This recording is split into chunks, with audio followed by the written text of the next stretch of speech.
And I think we're going to be getting into draft here as the bans are starting to roll through. We are. I was just about to toss it over to that amazing transition from our producer, but it does look like he did it by himself. So we have a lot of pink on the blue side for the bans. We have Lilia, Vel'Koz, and Seraphine. Seraphine, extremely strong pick right now. I've said it before, and I'll say it again. If you play Seraphine, you are cringe. Just the flex between that mid and support is extremely valuable, and Lilia is going to be crazy for those team playing potentials or playmaking potentials. That's what I was looking for. Yep. Sorry.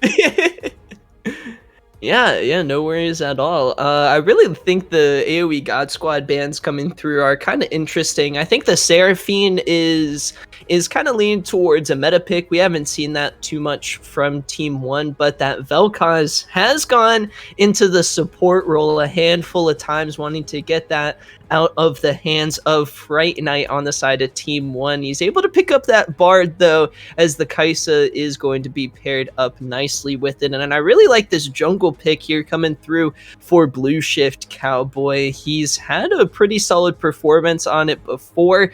It will be interesting to see how it matches it into the Udyr. I think that pick should have potentially been banned away over the Hecarim just because of how strong Udyr can be in the early game. Mel Scout, kind of a Zen master himself. That's his zodiac sign for the Excellency player signs. He's going to be looking to go with the flow and take over the map on this Udyr pick just because of how quickly he's able to run around Cowboy and quickly potentially get double scuttles and everything. Blue Shift is going to be having to constantly keep in mind the location of Mel Scout and kind of the path he's going if he doesn't want to just get outclassed and outstatted around the midpoint of the game. I really like this Shen pick. There was the Gnar that was Bretta's first pick for draft, or for the past. Am I okay? Red is first pick for the second half of draft, or am I going crazy? Yep. Okay, correct. Good. I thought so. So we have Gnar, and then we have a Shen into that. Shen is extremely safe, so Gnar is not going to be able to be Ewing a lot, and that is a twisted fate into Orianna. Ooh. Wow.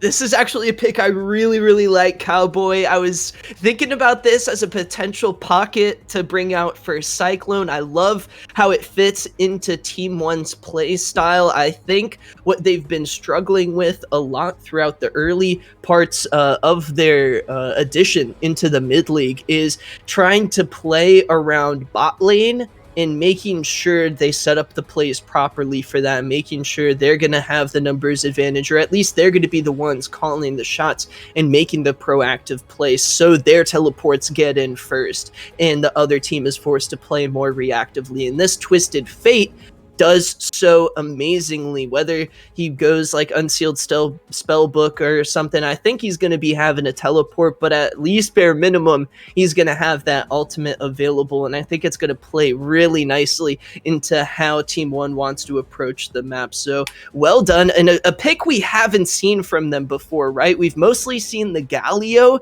and that really hasn't worked out too well. So I think this Twisted Fate might be at least a potential step in the right direction for figuring out how to better manage the game and approach it.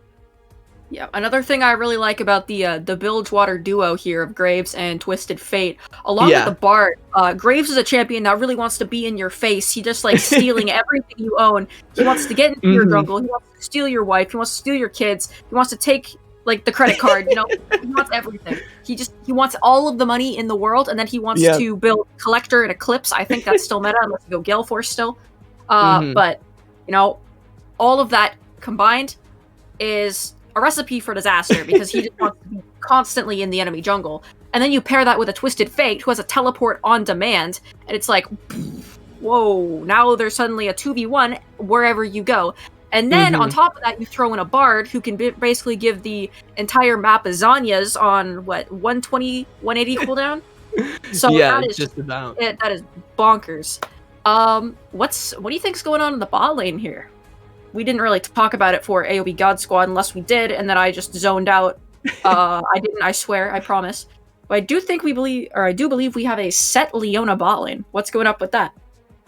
It's I believe Samira Leona bot lane, Oh, for the side of the God oh, it Squad. is. Wait, it says Samira, but it's a picture of what the heck? Oh, Little all right, wacky. minor mix up. All good, all good. The Samira Apparently, is going I to be can't. absolutely brutal, cowboy. Yeah. Right now, I believe this is pre-nerf. I think she's going to be adjusted to be a little bit more manageable, for the majority of the player base. And overall, this Samira pick is going to be really hard to deal with for the side of Team One. They're going to be relying heavily on Cyclone to not only make sure the gold card is ready, but getting into a position to where he can land that. When it comes down to the AOE brother sister matchup, both of these teams, because of their namesake, we got to be thinking are going to be leaning towards a team fighting composition. You do have Damian Durst, who has been on somewhat of a permatank duty in the top lane. I think maybe the Gnar is a minor exception, but I feel like he's still mostly going tank, so I'm going to put him in that class as well. Does provide a lot of solid engage opportunities as well as for the Bard. But AoE Team 1 coming in as bottom of the standings. They're going to need to find a way to start climbing before the second round robin gets going if they want to be in the conversation for playoffs. Their composition really hard to execute, where Cowboy, I think we can see that AoE God Squad have a lot of the critical pieces that they would want going into the game, where it's easy to execute their team fighting game plan. In this top lane, I do, like you said, I do believe Gnar is going to build either full or at least mostly tank into a Shen. That's going to be an extremely boring lane. But you do have the ranged favor, but like that's still Shen. He just presses Q and then he can do like half your health bar. Yeah, and you can also get like a massive shield. Like I don't understand Shen, man. He's wacky. But unless Mel Scout decides to turbo int the Gnar, then I do believe that he is just gonna be chilling, you know? Top lane going back to that island meta. Yeah. That's what I think's gonna happen. Yeah, it'll be interesting to see how Team 1 plays around this top island setup, because Shen actually does really nice, is really kind of favored almost against Team 1's composition. Looking at it kind of top to bottom, you think about the Gnar, the Graves, and the Twisted Fate trying to head up to the top lane. Well, Shen kind of can just pop into his Spirit's Refuge and chill for a little bit and avoid a lot of the damage that's going to be coming his way. So it kind of puts Team 1 in a small predicament, I think, Cowboy, because you have the Twisted Fate that's going to be wanting to go to the top side of the map, not only just because, hey, 3v1s and 2v1s are something teams really want to look for as the game progresses overall, but they also want to keep Shen out of the bot lane. You know, he can't stand United teleport to himself, so let's try to target pick him out and make sure that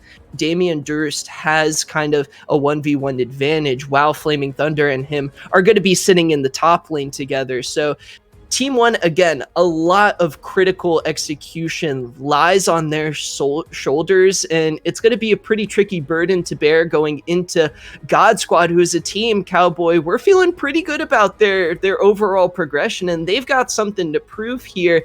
It's going to be exciting to see if Team 1's going to make sure they never forget them again.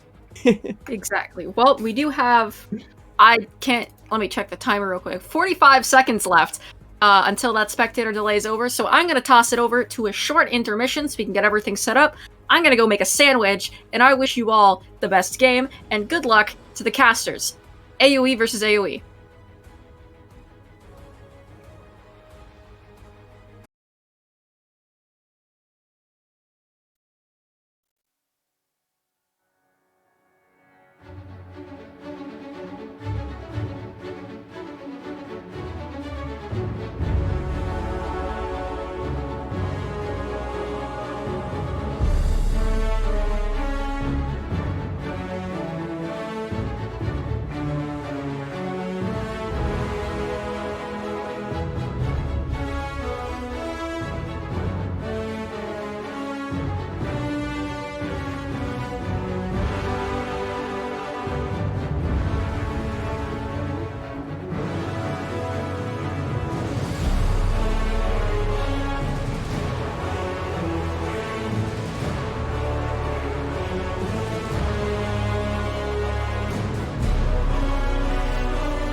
And welcome, ladies and gentlemen, to the mid-league of week number 4.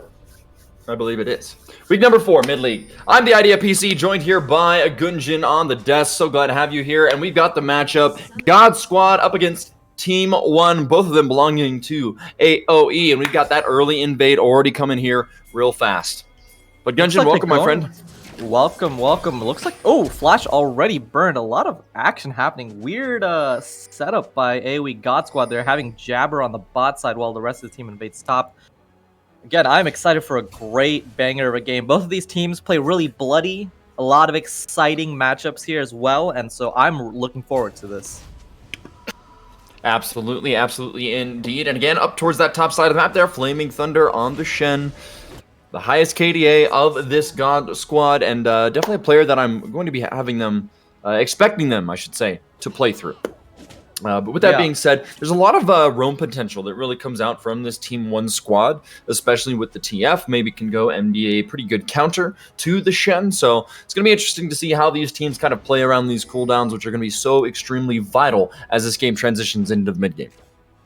Yeah, and look forward to that Dragon number 2, where at that point, most of the TPs will have been saved for Dragon fights, and that's going to become a really big issue because, again, we have 2 globals, and we have 4 TPs on the map, so a lot of movement can happen, a lot of partying in that bot lane fiesta. I'm excited to see the bot lane fiesta. I don't know about you. No, absolutely. I mean, we've got Riley himself there, piloting the AD carry for Team 1. And, you know, I know that he had spoke so highly of Beast Lance and of Jabber in this league as a whole. Both these players have done really well. They've earned their spot on this squad. That's gonna be interesting to kind of see this. You know, this owner, right, going up against one of his own squads. So exciting.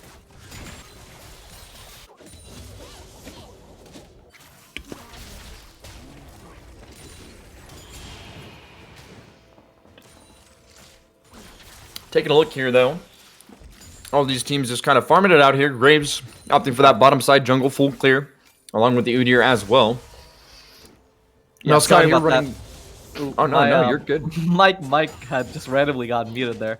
I was just going on a little tangent about how we should kind of spicing up the name for AoE Team 1. Back in South Korea, they used to call them AoE SKT1 Terminator. What if we called them AoE Terminator? That would be AoE Terminator. AoE Team 1 Terminator. That would be a banger of a name. Looks like a little bit of a roam. No, it's just gonna be TF getting vision again. Expect the early game to be a little bit more bland, but there is a lot of action that can happen to that bot side with that Samira and Leona bot lane. Beast Lance and Jabber have gotten a lot of 2v2 kills, and they play bot lane super aggressively. No, they should, and I mean, they've got the level 2 here. They've been able to push that wave in pretty effectively, which, you know, has helped that Udyr. Maybe not out as quite as much. They would like to go and get that bot side scuttle if they can pick that one up. You can see that it is warded, just to make sure that they can indeed track this Graves, make sure they didn't already go for that one. So I do expect Scout to just head on down there, pick that one up. Might opt for a Krug's rotation afterwards, but good pressure being built from this God Squad bot lane on the blue side. So I have to give them that. I was just going to say, I really like what God Squad's bot lane did here. They actually got the force push in wave number 3 and then got a cheater recall as well. So now they're actually up on items compared to the enemy bot lane. They can look for either an aggressive play mid with the Leona and Udyr teaming up, or they can try to just look for a bot lane play with just an item advantage, where while Riley and Fright Knight can't actually leave the lane at the moment. Yep, and Blue Shift just kind of be hovering up towards the top side. Knows that he can't really catch out the Shen, especially when he has the taunt and the flash still available. Flaming Thunder, obviously, he can just be able to burn those cooldowns and get himself away. So I like the, I should say, smartness. The smartness, for lack of a better word. I don't know. Yeah, I know. You know, just the knowledge saying, okay, hey, this Shen, he's not something that I can actually engage on. It's not a target that I can really punish right now. And just smartly going back for that recall there, being able to pick himself up a few more items here, going to be able to have that nice double longsword start and boots. So Graves going to be looking to clear pretty quickly. Udyr, though, still has not gone back just quite yet, and actually finds himself in an unfortunate position where, yeah, sure, he's got to camp ahead here, but he doesn't have the items, right? He lacks quite a bit of power, actually, when faced up against this Graves. They're not going to be caught up here. Blue Ship, though, just has the damage, but the level disadvantage could be something. Kaisa now, though, going to go in, trying to find Fright Knight, but the teleport's now coming in here from the Twisted Fate and going to be answered as well by the Orianna. Shockwave still not back in. Go in with the Zenith Blade. He's going to be knocked down really, really low on Melscout. What a man! That's going to force the flash out of AOE Riley, but they're going to be able to pick that one up there. Sharp Circle now, though. Exhaust in a little trouble. It is the re-engage, and that's going to be the Zenith Blade landing. Beast Lance here, trying to go ham. Gonna flash the Void Seeker, gonna pick up Cyclone. It's a massacre in the bottom lane. And what a fight, and all of that is actually started by Jabber. It looked like both teams were going to get out of that. The TPs actually came late for both of the mid laners, but Jabber's able to make the initiate back onto Blue Shift. They get the Graves down first, and again, you see 5. Again, all of the flashes on AoE Godswad except Flaming Thunder's flash was using that bot lane fight. Zia not participated, and they end up coming out big. Samira ends up getting one of the kills, and now this is huge for Godsquad. Honestly, a huge fight there, but also additionally, not losing a single member with so many low health bars really takes a lot of focus, concentration, and patience not to see the red in the water and get excited. And honestly, God Squad played that one very, very well. Melscout now, though, here looking towards the mid lane, gonna smite a minion just to flex because he says, I don't need the chilling smite. But now Blue Shift gonna come in here. That's gonna be a nice shockwave 3, but Jaber gonna get stunned up here. Zenith Blade goes in, but there is no follow-up, and that's gonna be Damien first with the teleport for the assist, and Cyclone picking up the kill in the mid lane.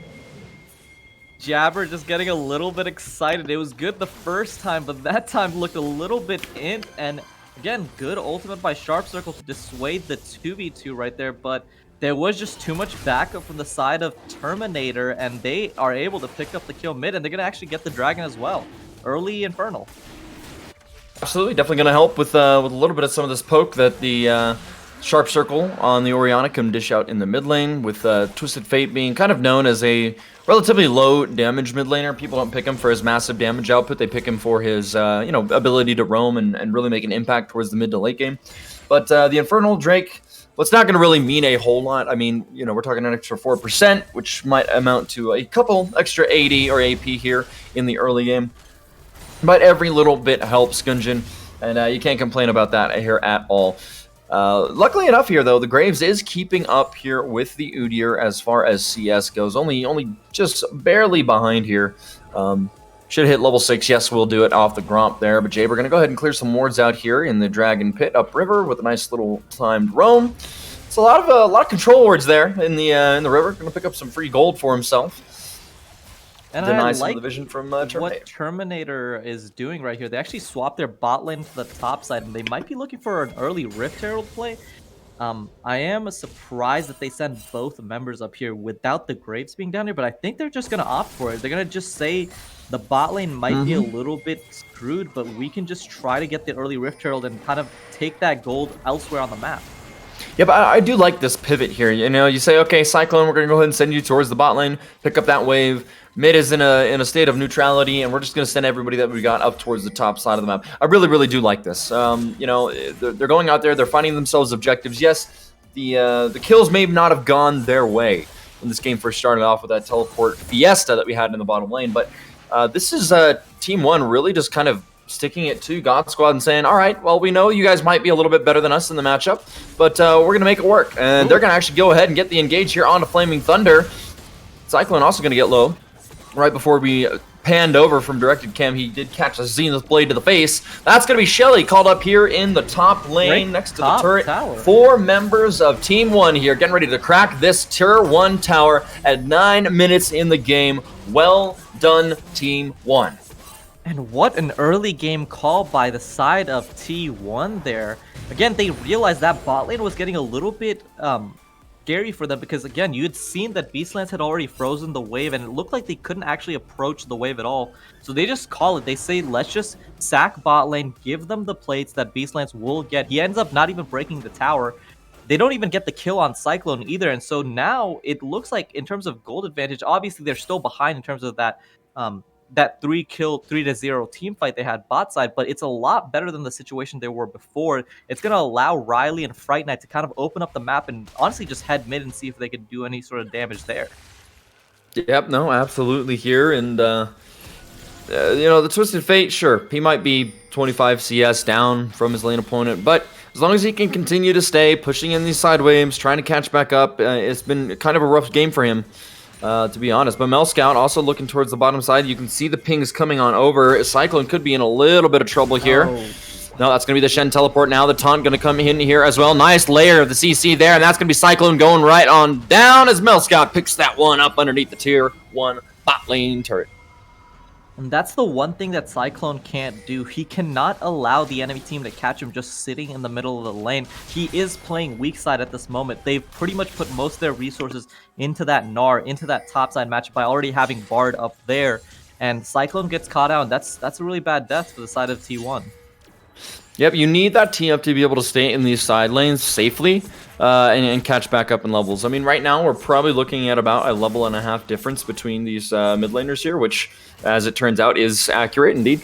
So it's going to be a bit more difficult, I should say, as these fights continue to go on, and the Orianna is just be able to pump out more consistent damage in these team fights. It does kind of become a little bit of a problem for them, but if they can get a successful split, maybe that's something they can do. Cyclone, though, ooh, yep, you're going to have to flash out, but a nice Tempered Fate there. Going to be able to stun up his own teammate. Bart says, no, he's wiping.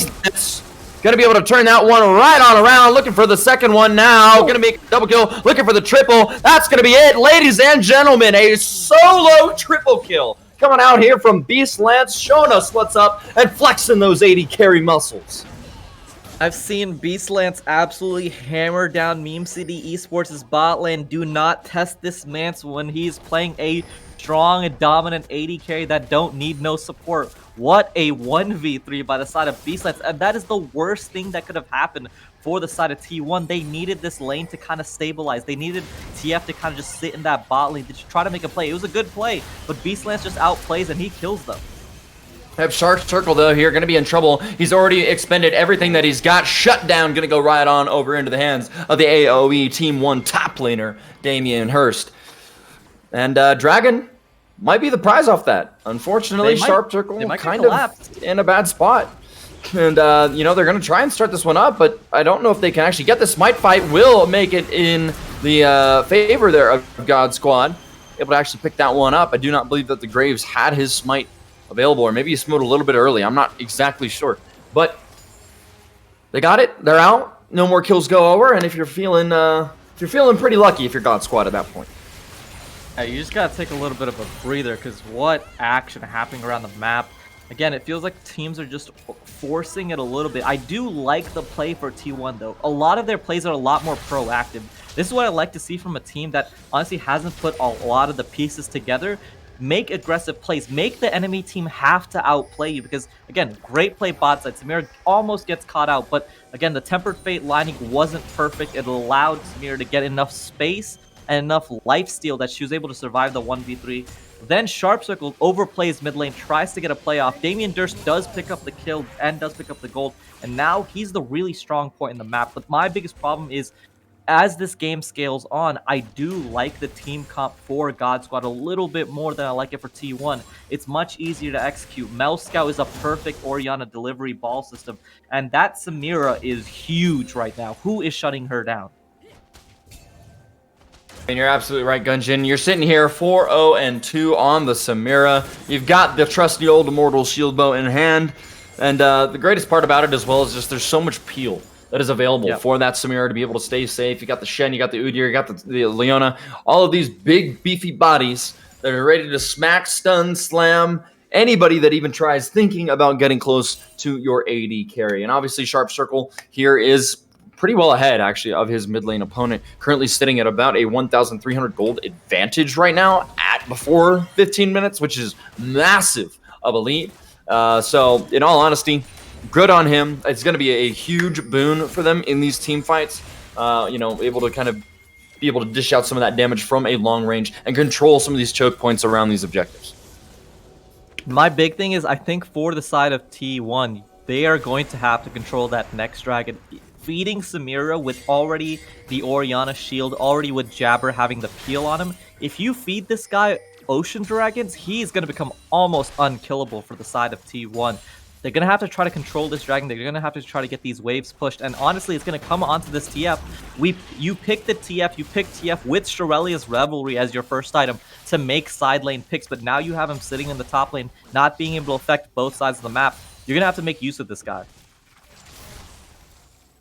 You really do. And yeah, it's just hard right now. He's getting completely zoned off the tower here. Oh, no, he's dead. He's actually probably going to go down here if he can find one more command attack. Not quite just yet, but now the engage down to the bottom side. That's going to be the Gnar coming on out, getting Flaming Thunder, flashing forward now. Riley trying to find the kill. Flaming Thunder going to try and run, but that's going to be handed on over there to the Kai'Sa in the bottom lane next to the tier 1 turret. Nice pick up there, and they should be able to get a little bit of compensation here. Luckily there, Cyclone did not die up towards the top side. Granted, it will cost them a tower, but they should be able to make parity with that here in the bottom side of the map. So I like the initiative coming from both of these squads. They know, hey, we see the TF up towards the top side. He's getting dove in on. We need to make a play down here on the bottom, and they're able to corner, champion name. Who's down there? Shen. Sorry. Shen. They were able to they were able to corner Flaming Thunder down to the bottom side of the map, be able to pick that kill up and get a turret, which means a little bit more gold in their pockets. They're still keeping it about even kill here with this 2.5k gold lead that God Squad has had, but Team 1 is keeping it close. They're not letting that lead balloon after that first play that happened in the bottom lane as this game started off, and they're able to keep this one close. And this is super impressive by Team 1. I really like how they're playing because they're not letting the game get away from them. They got that bot lane play went super badly. Samir's 4-0. You're like, oh no, it's doomed. But they're being proactive. They're not just keeling over and dying. They're trying to make proactive plays to help their team get back in the lead. And again, this dragon fight is going to be absolutely massive. There's going to be a lot of fighting around it. Both of the TPs on both teams, except Sharp Circle's TP is up, but he's going to be in this bot side anyway. I want to see what Team 1 do at this Dragon Pit.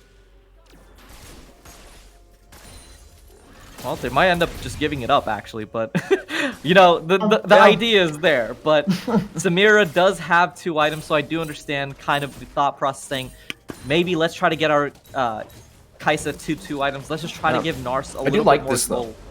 I do actually really like this. I mean, at least, you know, if you're going to say, hey, we're not going to take the dragon.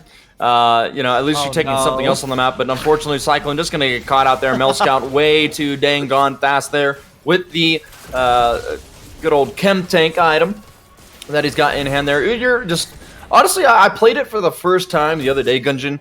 Absolutely broken. I loved it. Absolutely dumb champion, and as a Skarner player at heart, I love it. I just love being the oldest champion of the game. Udyr has to be like 75 years old in terms of game design, but he is an absolute beefy boy that just runs teams down. And again, he's running the side of Team 1 down. They do get the best of both worlds, able to pick up that Ocean Dragon plus that tier 2 outer tower.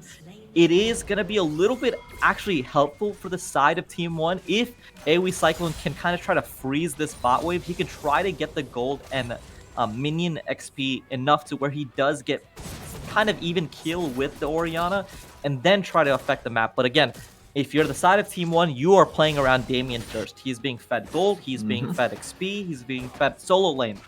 This is the guy that needs to carry, and the next team fight will be kind of the breaking point, because if this Samira pops off in that next team fight, she has the Immortal Shield Bow plus the Collector. If she doesn't get insta-CC'd and dies, she's going to wipe the side of Team 1. Yeah, it's very, very, very dangerous, honestly, when you have a champion like this that just is so dominant. When she's ahead, it's exactly where you want it. From behind, it's maybe not the greatest of picks, but especially sitting in this kind of position, if you are Beastlance, you're sitting here thinking to yourself, man, this is my game. This is how I can do it. Like, I'm ready to go. I can't die. Right? You've got the Leona. You've got so much peel for you. It's really, really, really hard. They're going to have to, honestly, maybe get lucky. Team 1's side, they're just going to have to play like absolutely out of their mind. I'm not really sure what the answer is going to be to this one just quite yet, because right now in that 5v5 team fight, it's not looking so hot for Team 1. But you're right, Cyclone does need to sit here in this wave, kind of slow push this one out, try and gain back a little bit of the lost CS that he has. He's down right now almost 55 CS total to his lane opponent, so kind of a rough spot really to be in if you are Cyclone. Still not quite level 11 yet, and actually just 3 levels down from Sharp Circle, and that has kind of been really, really unfortunate, just because he has been focused so hard in this game. Yeah, he just hasn't been given the resource to really carry. And again, a lot of it is him kind of overplaying situations. But ooh, Beastlance might just go for it. Yeah, that's going to be the flash there. Riley going to be in a little bit of trouble now, looking for the speed up, trying to find the slows. That's going to be the ultimate coming out there from Jaber. No more solar flare available to him for these next fights. So that is something to keep in mind if one does decide to pop off here randomly. And granted, that's there are no... Yeah. Really good for the side of Team 1. Having Beastlance's flash down does open up a little bit of a window for you to try to CC lock this this Samira. If she gets caught out with a Bard stun or with a TF gold card when he tries to flash in, that might be the opening to try to win this next team fight. Yeah, I gotta agree with you, honestly. I mean, Cyclone right now, he is kind of a little bit of a CC bot, as it were. So, you know, if he is able to get a flash in, find that gold card on a priority target, and then you're maybe able to get the Gnar to come out of it with maybe some follow-up damage from Riley or Blue Shift at range, then I think you definitely have an option. Additionally, I think it'd be kind of interesting to see how Bard is going to be able to use the Tempered Fate here. Fright Knight, being able to pop those ultimates out, can kind of isolate certain members of these teams, so... it'll be interesting to see how they're going to play around this. I think that they have the ability and capability, and even talent, I should just say, to be able to kind of turn this one around. But right now, Cyclone in a little bit of trouble. Going to be able to dodge the shockwave, but not going to be able to dodge any of the follow-up. CC there. Fright Knight going to save his teammate for a little bit longer. But Flaming Thunder there with the Stand United, able to pick that one up and put it down in the bag. Sharp Circle, though, going to get the kill credit. Now 4-1-1 on the Orianna. And they get the kill, but I want to see what they make of it, because they actually did use a lot of resources. They ended up using the Shen ulti. I think they're just going to go for Baron here, but Team 1 should know that this is happening.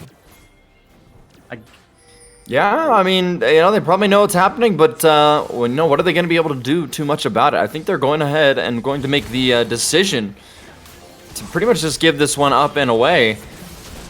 Yeah. They're going to be able to get themselves the bottom lane tier 2 turret for the Baron, but in terms of gold value, Baron every time is really the one that you want to take with you.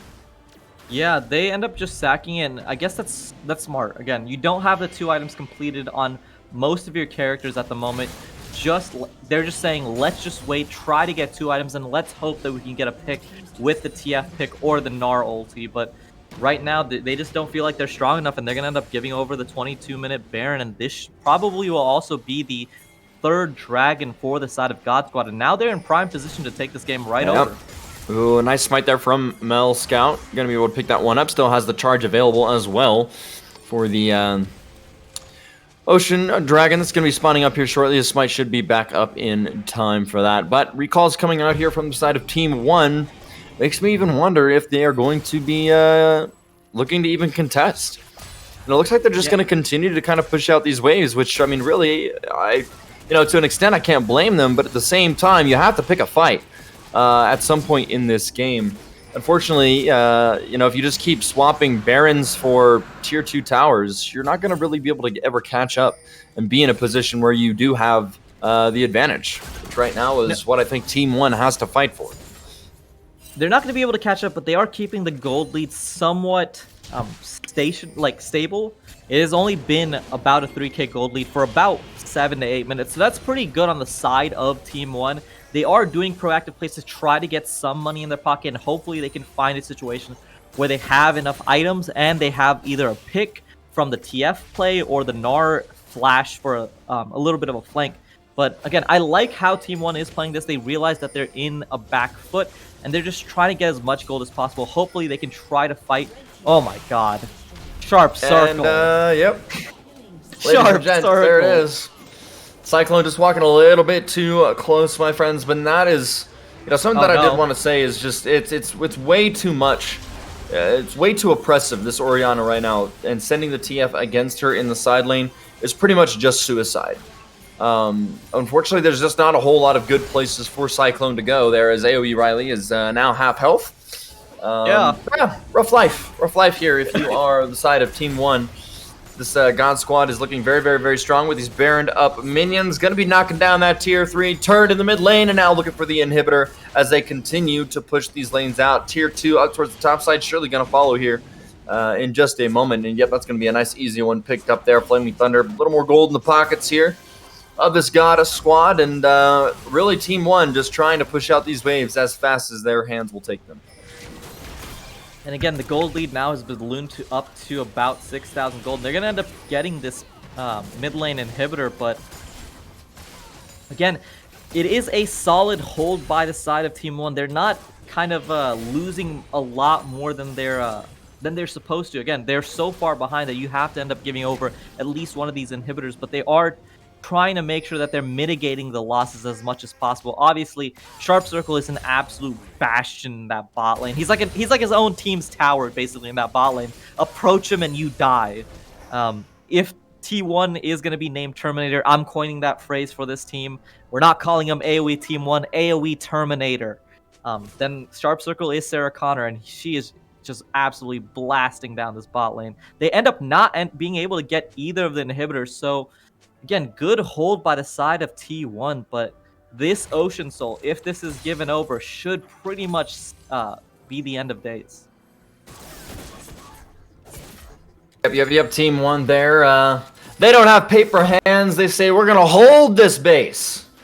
Ladies and gents, hold this Diamond base. hand, baby. Diamond hand. Diamond hand. Hold the line. Hold the line. Yep, and that's exactly what Team 1 is doing here in this game so far. Yes, the gold lead is really starting to balloon a little bit here, but Damian Wonderless going to be able to find a little bit of damage out. Orianna will be able to make this one nice and easy. Wrap that on up and give the kill on over. Orianna with her 6th of the game. The Tempered Fate, though, going to land on the Beast Lance. That's the target that you want, that you need. There it is now. Stand United, though, going to come in with the Shen, and they're just going to get absolutely turned on. Samira now going for the double, looking for the triple. She will be able to get it, ladies and gentlemen, going on an absolute rampage in the middle lane. That's going to be AOE Beast Lance taking this God Squad to victory here. And that's going to be, I'm pretty sure it's got to be the game here. Respawn timer's coming on up. They have the wave. They have the minions here. Fright Knight trying to run for his life. Juke. Wait. Mel's actually going to take the one first here. They want the ace, ladies and gents. Zenith Blade will be able to land it up. Udyr able to find it there with the burn, and that's going to be the ace here. I don't know if they have time to end, though. Damage may not just be quite there. I thought maybe they could, but they're going to opt here for that second inhibitor. Pick that one up nice and easy peasy, and then go straight on over to that dragon there, Gunjin, for the soul. Yeah, chasing probably didn't help their end condition right there, but what a team fight. Again, they tried to go all in on Beast Lance, but they ended up throwing the TF gold card into the Samira Blade World, and she did not get stunned. She got the Orianna ball. Oh no, she got the Shen ulti on top of her, and she was almost invincible. Hold on, my god, this is Beast good. Lance gonna get knocked down here. That's gonna be Riley coming on in, but will not be able to. That's gonna be Beast Lance here, absolutely looking like a monster, and is gonna be able to cut the members of Team 1 down. Sharp Circle now here with the Shockwave available. Not gonna be able to quite find an ideal opportunity to put it, but the flash over the wall, very, very ballsy by Sharp Circle, but he does not care. Shockwave will land. Beast Lance going to go on in and able to find some damage. Not quite able to find the kill on Fright Knight, but it's going to be nice, easy peasy here. Nice turnaround here from God Squad, and I'll tell you what, Beast Lance looking like an absolute monster here in this first game. Yeah, and if I'm Beast Lance, I am never playing Kalista ever again. This guy has played 3,000 games of Kalista, but his Samira is looking absolutely clean, as they're just having a little bit of fun. Jabba runs into the fountain. Oh, they might. Nah, it should be over.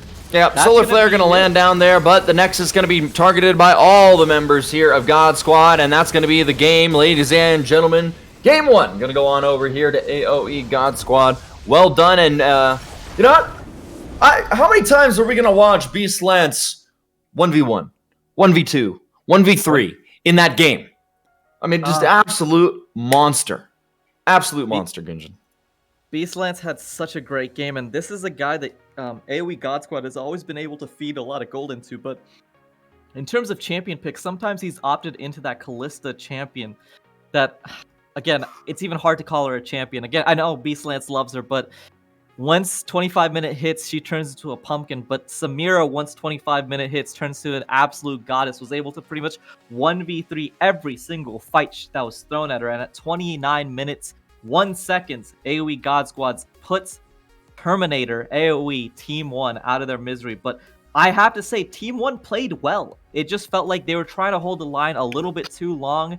the wave came in and it just absolutely crashed, and they couldn't hold the lines. The diamond hands turned into paper hands, and they could not hold the absolute queen that is Samira in the bot lane. Very, very, very, very true. But with that being said, I think we're going to flip it on over to our analyst desk.